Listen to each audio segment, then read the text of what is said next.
October 14th, 1944. Highway N15, somewhere between Verdun and Metz. The convoy stretched beyond the horizon, an endless river of olive drab trucks grinding eastward through the French countryside. Staff Sergeant Marcus Washington, 3411 Quartermaster Truck Company, downshifted his GMC 2.5-ton as the column slowed for another destroyed bridge. Behind him, 23 more trucks carried ammunition, gasoline, medical supplies, and rations destined for Patton's Third Army. Ahead of him, another 200 vehicles disappeared into the morning mist. This was just one convoy on one road on one day. Across France, Belgium, and the advancing Allied front, 5,000 similar trucks moved in coordinated precision, delivering 12,000 tons of supplies daily to American forces pushing toward the Rhine. From his cab, Washington could see something that would have astounded German observers. Every vehicle in the convoy was identical. Same chassis, same engine, same transmission, same specifications. Parts were interchangeable. Maintenance procedures were standardized. Fuel requirements were uniform. This wasn't accident or coincidence. This was the visible manifestation of American industrial planning that had begun 3 years earlier in Detroit boardrooms and Washington planning offices. The trucks themselves told a story that German logistics officers would have found incomprehensible. While Wehrmacht divisions scraped together transportation from captured French Citroëns, requisitioned Polish farm trucks, and horse-drawn wagons requiring different parts, different fuels, and different maintenance schedules, American forces operated with mechanical uniformity that multiplied efficiency exponentially. The transformation that created this moment had begun on December 7th, 1941, when industrial mobilization shifted American manufacturing from peacetime production to total war economy. Within 18 months, automobile factories that had produced Buicks and Chevrolets were turning out tanks and aircraft engines. Textile mills switched from civilian clothing to military uniforms. Steel mills that had supplied construction projects redirected output to shipbuilding and weapons production. But perhaps most critically, the coordination between government agencies, military requirements, and private industry created something unprecedented in warfare. A supply system that could simultaneously support multiple theaters of war while maintaining domestic production and civilian needs. The magnitude of this achievement becomes clear through simple mathematics that German planners never fully grasped. By late 1944, American industry was producing military equipment at rates that exceeded entire German annual outputs on a monthly basis. Each week, American factories delivered more trucks to Allied forces than Germany manufactured in 6 months. The standardization that Washington observed in his convoy represented just one visible element of a production miracle that encompassed every category of military equipment, from rifle ammunition to aircraft carriers. Behind Washington's convoy lay a logistics network that stretched back through intermediate supply depots, railheads, and ports to manufacturing centers across the American continent. The gasoline in his trucks had been refined in Texas, shipped by pipeline to East Coast ports, transported across the Atlantic in tankers, and distributed through fuel depots established across liberated Europe. The ammunition had been manufactured in plants spanning from Connecticut to California, assembled using components from dozens of suppliers, and quality tested to ensure reliability under combat conditions. The medical supplies included pharmaceuticals produced in facilities that had been built specifically for wartime production, expanding American manufacturing capacity beyond anything previously imagined. A giant. This systematic approach to military supply represented more than simple abundance. It embodied a fundamental understanding of modern warfare that German leadership never achieved.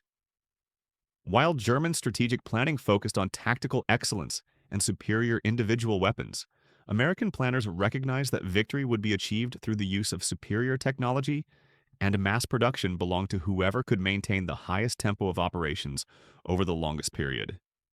This required not just brave soldiers or advanced technology, but the industrial capacity to keep those soldiers equipped, fed, and supplied with ammunition, regardless of distance from home bases or duration of combat operations. The contrast with German logistics became apparent to anyone who observed both systems in operation. German divisions moved with horse-drawn supply columns that had changed little since the previous century. A typical Wehrmacht division in 1944 included nearly 10 times as many horses as motor vehicles, limiting mobility and creating bottlenecks that prevented rapid reinforcement or repositioning during critical battles. When German panzer units advanced beyond the range of their horse-drawn supply trains, they faced the choice between halting offensive operations or continuing without adequate logistical support. This fundamental limitation constrained German tactical flexibility and made sustained offensive operations increasingly impossible as the war progressed. American forces faced no such limitations. The Red Ball Express that delivered supplies to advancing Allied armies represented organizational innovation as much as industrial capacity. Conceived during urgent planning sessions in August 1944, this convoy system mobilized nearly 6,000 trucks operating on dedicated highways, with military police directing traffic and maintenance crews positioned at regular intervals. The drivers, predominantly African American soldiers who had been denied full citizenship rights but remained committed to victory, worked around the clock under dangerous conditions to maintain the supply flow that kept Allied armies advancing toward Germany. The sophistication of American logistics extended beyond transportation to encompass every aspect of military supply. Quartermaster units established standardized procedures for inventory management, quality control, and distribution that ensured supplies reached frontline units when and where needed. Signal Corps personnel maintained communication networks that coordinated supply movements across hundreds of miles of battlefield. Engineer battalions constructed and maintained the roads, bridges, and facilities that made rapid supply operations possible. Medical Corps treatment systems that saved lives units established evacuation and while returning recovered soldiers to combat units. This integrated approach to military logistics required organizational capabilities that German forces never developed. While Wehrmacht units operated through rigid hierarchical structures that discouraged innovation and initiative at lower levels, American logistics personnel were trained to solve problems independently and adapt to changing circumstances. When bridges were destroyed, American engineers built new ones. When roads became impassable, American units found alternate routes. When supply requirements changed, American quartermasters adjusted procurement and distribution accordingly. This flexibility and adaptability proved as decisive as any tactical advantage. The scale of American logistics operations defied European comprehension. During the Normandy invasion, temporary harbors constructed from prefabricated components transported across the English Channel handled more cargo daily than most established European ports. The artificial Mulberry harbors unloaded 170,000 vehicles, 7.5 million gallons of fuel, and 500,000 tons of supplies within weeks of D-Day.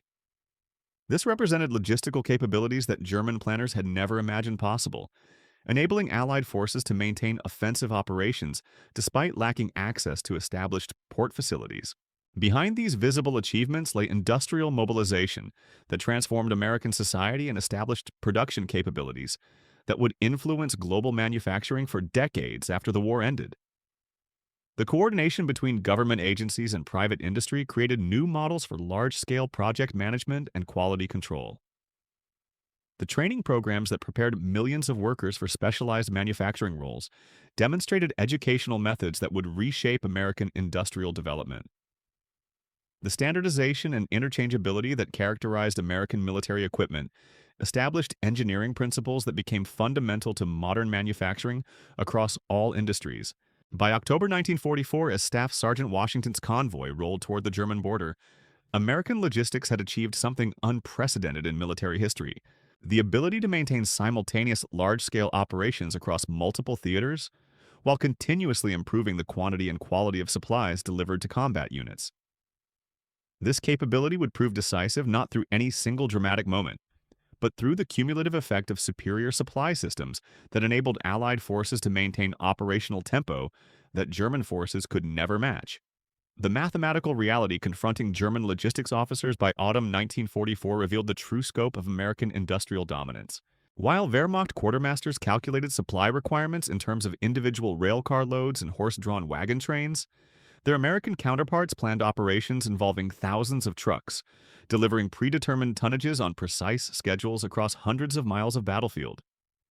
A single American armored division consumed more fuel daily than entire German army groups received weekly, The disparity wasn't merely quantitative but represented fundamentally different approaches to military organization and industrial warfare.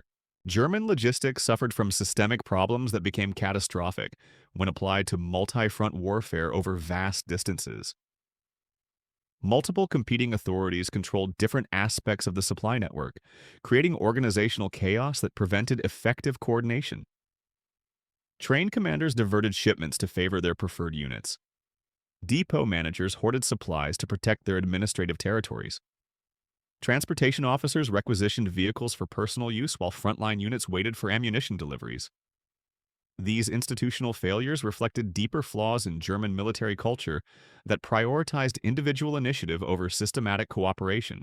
The contrast became stark during major German offensives when tactical success depended entirely on captured enemy supplies.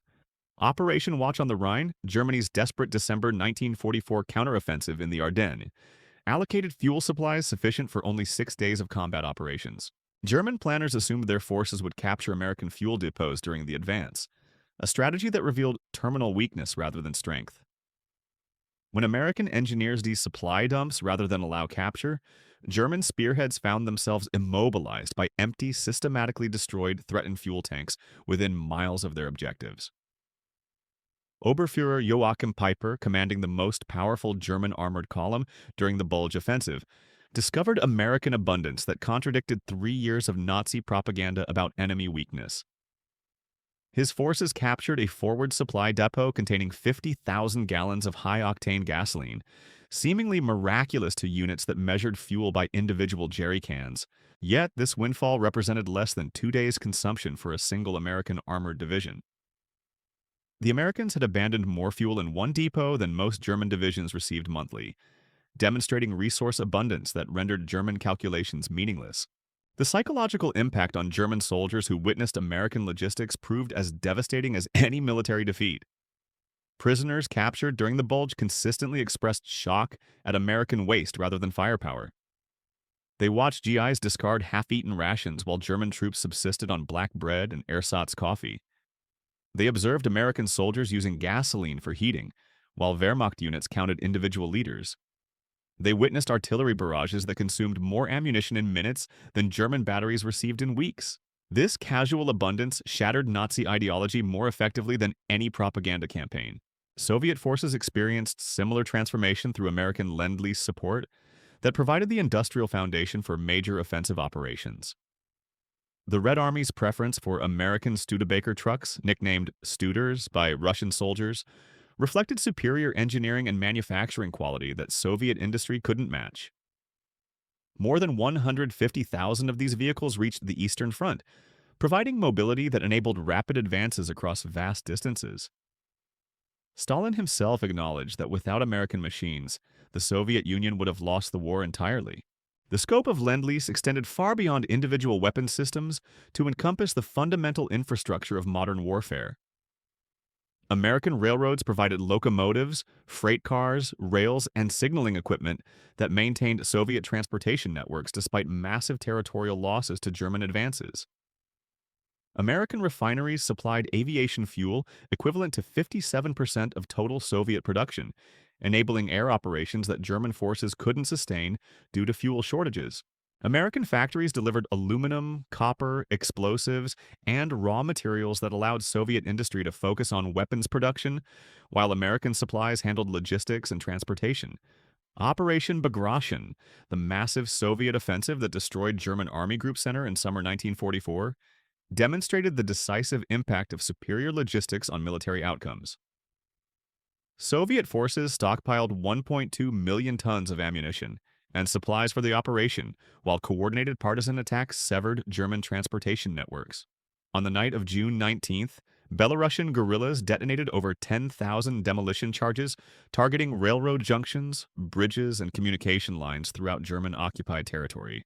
This systematic destruction of logistics infrastructure created conditions where German forces could neither receive adequate supplies nor conduct effective retreats. The German Bagration represented the largest defeat in Operation Single military disaster in German history, with approximately 450,000 casualties and the complete collapse of an entire army group. Yet this catastrophe resulted not from superior Soviet tactical skills, but from systematic logistics failure that prevented German forces from coordinating effective resistance. Units that maintained excellent fighting capabilities individually found themselves isolated and overwhelmed because they lacked the supplies and communication necessary for coordinated operations. American industrial mobilization achieved production rates that German planners considered impossible throughout the war. By 1944, American factories were delivering more military vehicles monthly than Germany manufactured annually. Shipyards that had required 8 months to build cargo vessels before the war were completing Liberty ships in weeks using prefabrication and assembly line techniques. Aircraft factories that had produced dozens of planes yearly were turning out hundreds monthly with workers who had learned specialized skills in weeks rather than traditional apprenticeships lasting years. The standardization that characterized American military equipment multiplied efficiency across every aspect of logistics operations. Unlike German forces that operated captured vehicles requiring different fuels, parts, and maintenance procedures, American units used identical equipment with interchangeable components and uniform specifications. This mechanical uniformity eliminated countless maintenance problems while simplifying training, supply procurement, and field repairs. A Sherman tank destroyed in France could be rebuilt using parts from factories in Detroit, shipped across the Atlantic, and distributed through supply networks that delivered exactly what was needed when it was needed. Behind the visible success of American logistics lay organizational innovations that revolutionized military supply operations. The Transportation Corps developed color-coded highway systems that routed different categories of supplies along dedicated routes to prevent congestion and ensure priority deliveries reached critical units first. Quartermaster units established inventory management procedures that tracked millions of individual items from manufacture to frontline consumption. Signal Corps personnel maintained communication networks that coordinated supply movements across multiple theaters simultaneously. The flexibility of American logistics systems proved as important as their scale and efficiency. When German forces launched their Ardennes offensive, American transportation units rapidly redeployed thousands of trucks from routine supply operations to emergency movements of combat troops and equipment. Within hours, entire divisions were moving toward threatened sectors using vehicles that had been delivering routine supplies just days earlier. This adaptability demonstrated organizational capabilities that German forces never developed despite their reputation for tactical excellence and operational innovation. German transportation systems faced vulnerabilities that became increasingly fatal as the war expanded across multiple fronts. The invasion of the Soviet Union stretched German railways beyond capacity, creating bottlenecks that prevented adequate supply of frontline units, even when materials were available in rear areas. Coal shortages developed not from lack of coal, but from shortage of railroad cars that had been appropriated by military units and abandoned at forward railheads when emptied. These systemic failures reflected organizational problems that German leadership never addressed effectively. The human cost of logistics failure became apparent in German casualty rates that escalated not from enemy firepower but from inability to evacuate wounded soldiers or provide adequate medical care. Ambulances couldn't reach forward positions due to fuel shortages. Hospitals couldn't operate equipment due to power failures. Medical supplies accumulated in rear depots while frontline units faced shortages of basic pharmaceuticals and surgical equipment. German soldiers died from preventable causes while American forces maintained medical evacuation systems that saved lives and returned recovered personnel to combat units. By late 1944, the cumulative impact of superior American logistics was reshaping the entire character of warfare in Europe. German forces found themselves fighting defensively not by choice, but from inability to maintain offensive operations over extended periods. Their tacticalizable but tactical skills remained. Form excellence proved irrelevant when constrained by logistics systems that couldn't sustain combat operations or provide adequate supplies for defensive positions. The war had become a contest between German military tradition and American industrial capacity, with the outcome determined by mathematics rather than martial valor. The mathematics proved inexorable. Each day that passed widened the gulf between American abundance and German scarcity, until the disparity became unbridgeable through any amount of tactical skill or individual courage. Staff Sergeant Washington's convoy represented just one thread in a logistics web that spanned continents and encompassed production capabilities that German planners had never imagined possible. The trucks rolling toward Metz carried more than supplies. They carried the accumulated weight of American industrial might that had transformed theoretical production capacity into practical battlefield advantage. The transformation extended beyond simple quantity to encompass qualitative superiority that German forces couldn't match through improvisation or captured equipment. American ammunition underwent rigorous quality testing that ensured reliability under combat conditions. German shells increasingly suffered from powder inconsistencies and manufacturing defects as wartime production pressures overwhelmed quality control systems.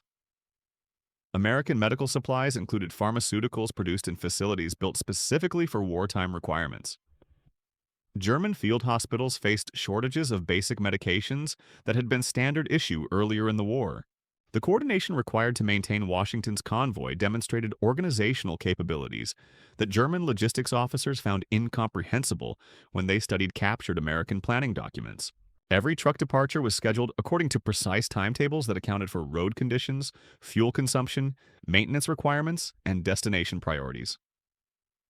Traffic control points managed convoy movements to prevent congestion while ensuring priority supplies reached critical units first. Maintenance crews positioned at regular intervals could service disabled vehicles without disrupting overall convoy schedules. This systematic approach reflected planning methodologies that American industry had developed during peacetime expansion, but applied to military requirements with devastating effectiveness. The same assembly line principles that had revolutionized automobile production now governed ammunition manufacturing, aircraft construction, and military vehicle assembly. Quality control procedures that had ensured consumer satisfaction now guaranteed weapon reliability and equipment durability under combat conditions. Distribution networks that had delivered consumer goods nationwide now channeled military supplies across global battle zones with precision timing. The psychological impact on German personnel who encountered American logistics operations firsthand proved more demoralizing than battlefield defeats. Captured Wehrmacht quartermasters consistently expressed disbelief at American waste patterns that reflected abundance beyond their comprehension. They watched American units discard equipment that German forces would have considered irreplaceable treasures. They observed supply procedures that allocated resources according to planning requirements, rather than desperate improvisation. They witnessed organizational efficiency that made German logistics appear chaotic by comparison. The contrast became particularly stark during equipment recovery operations, where American maintenance units demonstrated capabilities that German forces had abandoned due to resource constraints. American tank recovery vehicles could retrieve disabled Sherman tanks from forward positions and return them to service within hours using standardized replacement parts and established repair procedures. German panzer units increasingly abandoned repairable vehicles because they lacked the fuel to transport them to maintenance facilities or the parts necessary for repairs. Behind Washington's convoy lay manufacturing systems that had achieved production rates, which German industry never approached despite mobilizing their entire economy for war production. American aircraft factories delivered more fighters and bombers monthly than Germany produced annually across all categories. Ammunition plants operated continuously using 3 shifts of workers who had mastered specialized tasks that maximized output while maintaining quality standards. Shipyards launched cargo vessels faster than German submarines could sink them, ensuring that Atlantic supply lines remained open despite determined enemy interdiction efforts. The scale of American production encompassed categories of military equipment that German forces had never possessed in adequate quantities. Electronic equipment for radar systems, radio communications, and navigation instruments flowed from American factories in numbers that enabled every Allied unit to maintain technological advantages over German counterparts. Spare parts inventories included components for every piece of American equipment in service, eliminating the maintenance difficulties that plagued German units operating, captured vehicles with incompatible specifications. The standardization that characterized American military equipment extended to training procedures that prepared millions of personnel for specialized roles within the logistics system. Truck drivers received instruction on standardized vehicles using identical manuals and procedures regardless of their home states or previous experience. Mechanics learned maintenance techniques that applied to entire categories of equipment rather than individual models. Supply clerks mastered inventory systems that tracked materials from production facilities to frontline consumption with accuracy that eliminated waste and prevented shortages. This educational approach reflected American industrial experience in training large workforces for complex manufacturing operations, but applied to military requirements with modifications that addressed combat conditions and operational urgency. The same principles that had enabled automobile companies to train assembly line workers now prepared logistics personnel to maintain supply operations under enemy fire and adverse weather conditions. Quality control methods that had ensured manufacturing consistency now governed ammunition inspection and equipment testing procedures. The German response to American logistics superiority revealed fundamental misunderstandings about the nature of industrial warfare that persisted throughout the conflict. German planners continued to believe that superior individual weapons and tactical excellence could compensate for systemic logistics disadvantages. They designed increasingly complex weapon systems that required specialized manufacturing capabilities and maintenance procedures, while American forces achieved victory through simpler equipment produced in overwhelming quantities with interchangeable components. The Battle of the Bulge demonstrated these contrasting philosophies in their starkest form. German forces equipped with technically superior tanks and weapons found themselves immobilized by fuel shortages within days of beginning their offensive. American defenders, initially surprised by the German assault, quickly recovered through superior communications and logistics support that enabled rapid reinforcement of threatened positions. The outcome was determined not by weapon quality or tactical skill, but by each side's ability to maintain combat operations over extended periods. Oberfuhrer Piper's discovery of American fuel abundance at captured supply depots revealed the true scale of Allied logistics superiority. The 50,000 gallons that seemed miraculous to fuel-starved German units represented routine inventory for American forces operating with supply margins that German planners considered impossible to maintain. American units could afford to destroy millions of gallons of fuel rather than allow enemy capture because replacement supplies were already en route through logistics networks that operated with industrial efficiency. The systematic destruction of supply dumps by American engineers as German forces approached demonstrated confidence in logistics capabilities that German commanders never possessed. Where Wehrmacht units hoarded every available resource because replacements were uncertain, American forces operated with assurance that destroyed supplies would be replaced quickly through established procurement and distribution systems. This fundamental difference in supply security influenced tactical decisions and strategic planning throughout the final years of the war. Soviet forces benefited similarly from American Lend-Lease support that provided the industrial foundation for sustained offensive operations against German positions.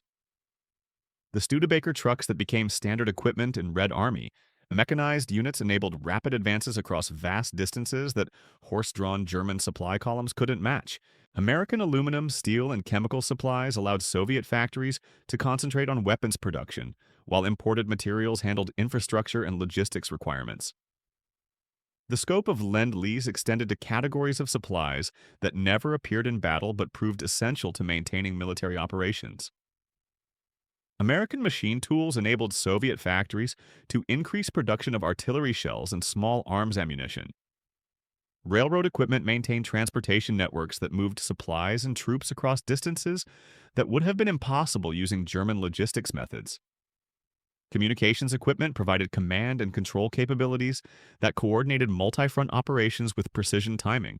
Operation Bagration's success demonstrated how superior logistics could multiply the effectiveness of tactical operations beyond what either side could achieve through combat skills alone. Soviet stockpiling of supplies and coordination with partisan attacks on German transportation networks created conditions where Wehrmacht units faced overwhelming disadvantages, regardless of their fighting capabilities.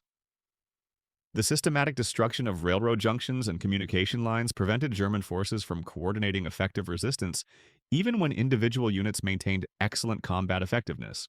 The organizational principles that governed American logistics operations reflected management philosophies developed in civilian industry, but adapted to military requirements, with modifications that addressed combat conditions and operational urgency. Standardized procedures ensured consistent performance across different units and geographic locations.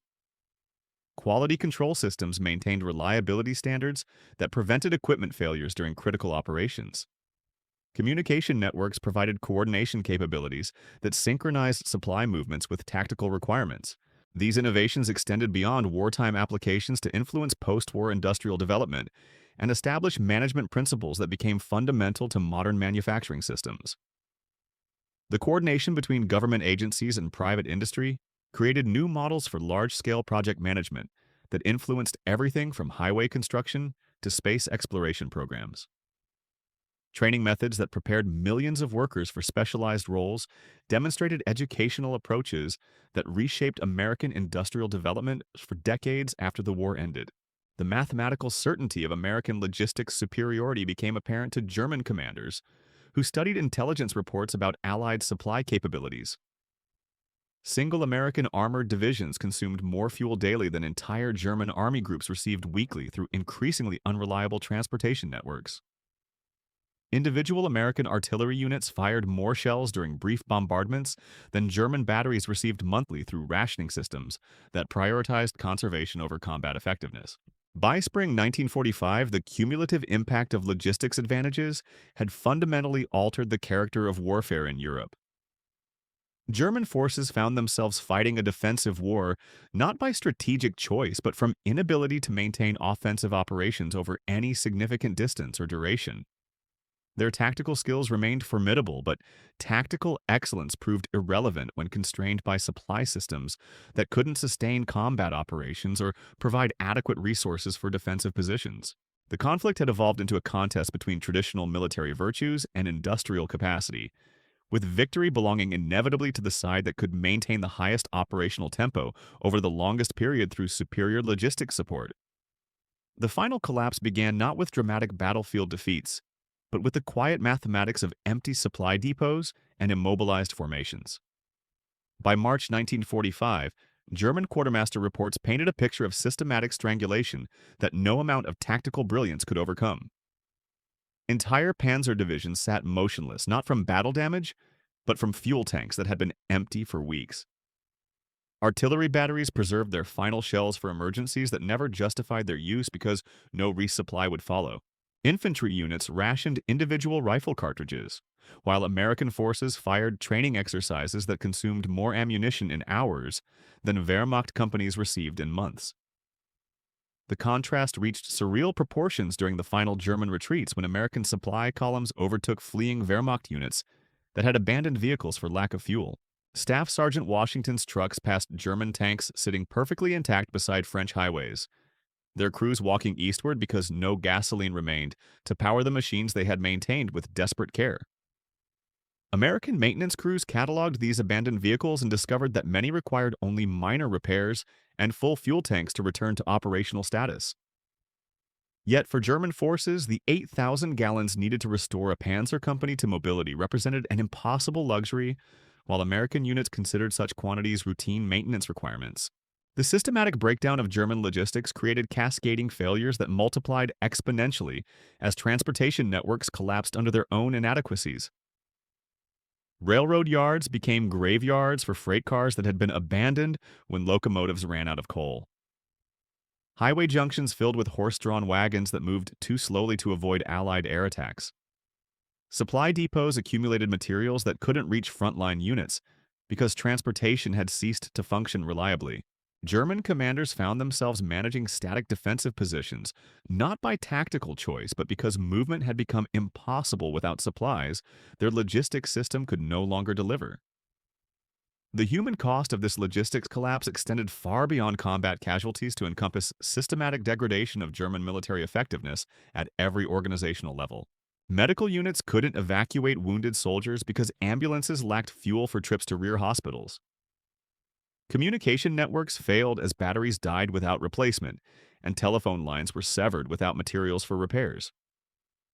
Engineer companies couldn't maintain defensive positions because cement, steel, and construction equipment remained stranded in depots hundreds of miles from where they were needed.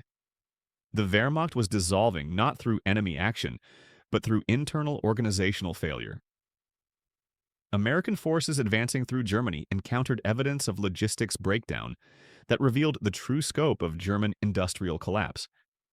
Entire factories stood idle with partially completed weapons and equipment because raw earlier. Warehouses contained thousands of rifle materials had stopped arriving months, barrels without stocks, millions of cartridge cases without powder, aircraft engines without propellers or instruments. The German war economy had become a collection of isolated production centers that could no longer coordinate their outputs into functional military equipment. The psychological impact on German personnel proved as devastating as material shortages. Soldiers who had maintained discipline through years of combat began deserting in increasing numbers as they realized their sacrifices served no strategic purpose.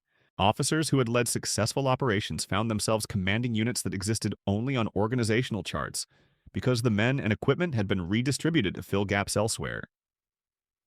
Civilians who had endured bombing and rationing discovered that their hardships had produced no military advantage because the logistics system couldn't transform their sacrifices into battlefield effectiveness.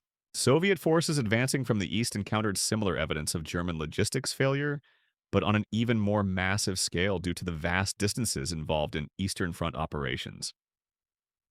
Entire German army groups had been reduced to immobility because their transportation networks had been systematically destroyed by partisan attacks and air interdiction. Railroad repair crews couldn't maintain damaged lines because replacement materials were trapped behind the very transportation bottlenecks they were needed to repair. The circular nature of these logistics failures created conditions where German forces couldn't retreat effectively even when tactical situations became hopeless. The final German offensives of the war demonstrated how completely logistics constraints had replaced strategic considerations in Wehrmacht planning. Operation Spring Awakening near Lake Balaton consumed Germany's last reserves of fuel and ammunition in a desperate attempt to recapture Hungarian oil fields. The offensive failed not because German tactics were inadequate, but because the forces involved couldn't maintain combat operations long enough to achieve their objectives.